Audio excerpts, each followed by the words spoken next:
Hey, welcome to day 42 at this point with another album review. I know yesterday we had an OST, so technically not an album, but still, today we do have an album, and sort of to close out, I guess, this trilogy, I'm doing Scary Kids, Scaring Kids again, and the CD Sleeps in Flames. So I did the EP, or well, first I did the self-titled, then I did the EP, and now I'm doing the album that came before the self-titled. And pretty much the only of these three, from what I know. The other one was that was released like 3 years ago. Does not have the original front person, like vocalist, because I think they passed away like a couple of years ago. So technically, it's not. I mean, I might check it out in the future. I don't know, but I don't expect it to be the same thing, obviously. Especially because, like the self-title came out in 2008, I think. That one came out in 2022, so I doubt it's the same. But anyway, with these aside, this was the first full album after the EP that they released. After Dark was the name of the EP, and I was a bit curious because I wanted to see, what the progress was going to be. The EP was very harsh in a way, like they definitely, it was very high octane. It was very aggressive, right? It did have some melodies, but it was mostly a lot of aggressiveness to it, and it was mostly a lot of just screaming, a lot of energy, right? Where the Soil title played way more, and a lot of those screams were more, a lot of that energy was more specifically into the melodies and everything, so it sounded a little bit more forged, a little bit more baked into everything.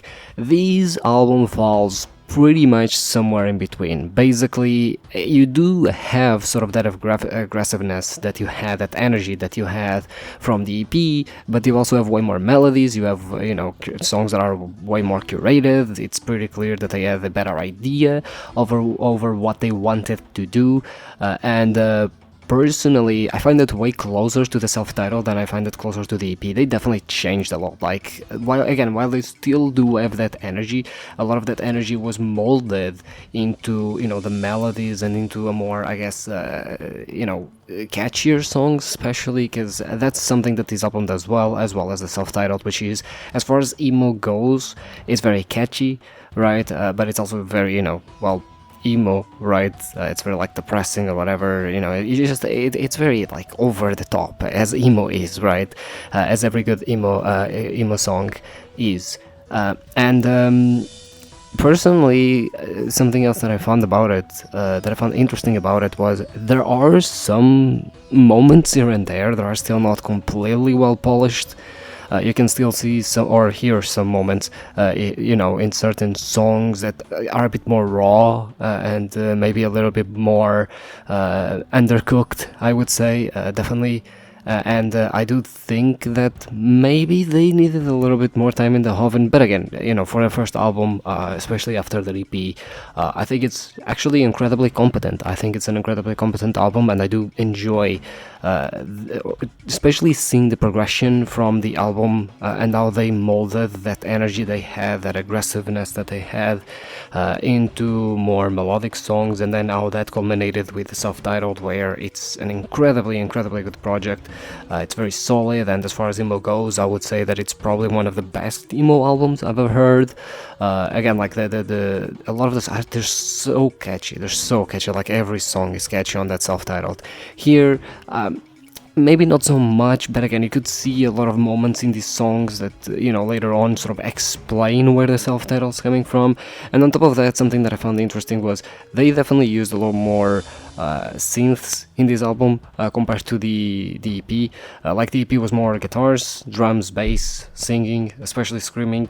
There were a couple of songs here that actually had a very prominently displayed synth sounds, which was actually very interesting. I mean, it's still, they were synth sounds, but they still played into the I guess, quote-unquote emo, I guess, persona or sound type, right? So it's not like necessarily that's a bad thing.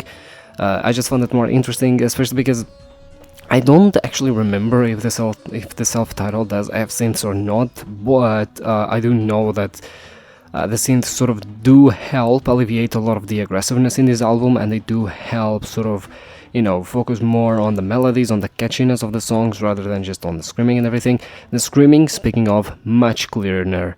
Like, it's actually way more polished, and in the self-titled, then you could also see the culmination of that. But here, compared to the EP, especially the screaming sections, as I mentioned, in my EP review, sounded kind of unpolished. The sound kind of died, especially when there was screaming. So here, I'm glad to say that, yeah, they are way more polished. And as far as the entire album goes, yes, it's more polished than the EP. Although it's not as polished as the self-titled. Like, listening to the EP and now listening to this album, the City Sleeps in Flames, it's really interesting to see the progression that the band had when it comes to, because, like, okay, the self-titled, pretty cool, pretty good album, pretty solid, pretty polished, right? Especially as far as emo albums go. But then being able to actually hear what came prior and hear the progression towards that self-titled album, it's actually impressive how polished and how consistent the self-titled actually is, right? Because, like, listening to a lot of these albums and listening to a lot of how the band evolved and how their sound actually evolved and how they, got better and, more polished, cleaner, it's actually really impressive to see that pretty much their second full-length album, their self-titled, it actually sounds like, the culmination of like 5 or 6 albums. Like, for example, Opeth, right? I praise Blackwater Park a lot, right? Because Blackwater Park to me is one of the best Opeth albums. That was their 5th studio album, right? Like, before that, I mean, a lot of people still like Still Life. It's a good album. I should cover it someday. It's a good album or whatever. But, like, I think that when it comes to that consistency, that, polish sound that Opeth are known for, Blackwater Park is what it's at. That's the 5th, studio album. With Scary Kids Scaring Kids, they're self-titled. It's the 2nd album. They released one album before that and one EP. And despite being their 2nd album, it feels like it's their 5th or their 6th in terms of polishness, in terms of how clean it is, right? It's like really impressive because the EP was really promising. The EP showed a lot of promise and showed a lot of, what I had already heard on self-title. But then I hear this album and I'm like, this step up, especially in terms of how polished everything is incredible. Because from these to the self-titled, right, City Sleeps in Flames, into Scary Kids Scaring Kids, which was released 2 years later, it's like there isn't that big of a difference. The biggest difference is between the EP and this full-length album, and even then it's not like that major of a difference either.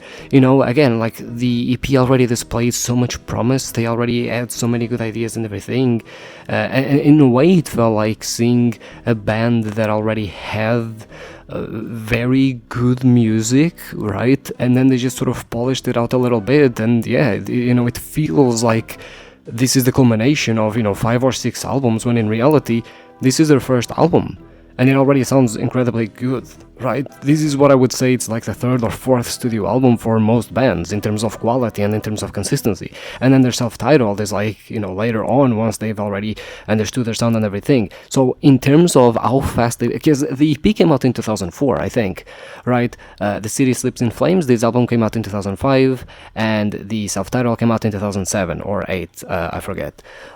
So it's like 3 years, and it's like they didn't progress or they didn't evolve that much because they didn't need to. Like, the ideas were already there. They just polished themselves a little bit, right? Created more or composed the songs, with a better overall clearer goal, with a clearer idea and clearer sound type.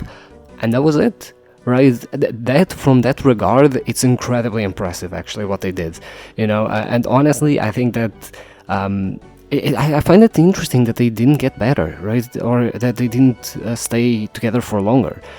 Because I do think that they have the potential to become like one of the mainstays when it comes to emo songs. I'm using emo sort of as a catch-all term in music, not necessarily just the genre itself, because, a lot of hard rock, for example, Breaking Benjamin can be considered emo, right? Even though they're hard rock or whatever. So, yeah, I mean, honestly, to me, I'm really impressed with this album. I'm really impressed with the entire band, and it's a bit of a mystery that they didn't get together. I should have probably researched that before making this video. But still, as far as my vibe meter is telling me, this is a solid 7 out of 10, easy. And honestly, now, because I think I gave the self-title a 9 out of 10, I think if I went to go back, if I were to go back, I would have given it like a 9 out of 10. Because right now, after listening to this album, my vibe meter is 7 out of 10, but the self-title is like 9 out of 10. That's what I'm feeling. But I'm not gonna go back and change the scores. But again, like, just for you to know that the scores aren't exactly very, final or whatever. They change a lot. So, there we go. The self-title changed, even though I'm not gonna actually change it on the video or whatever. Can't be fucked, honestly. But yeah, to me, solid 7 out of 10. And honestly, as far as emo bands go, I think this is a pretty good one to listen to, because if it connects with you, I think you're gonna have a lot of fun.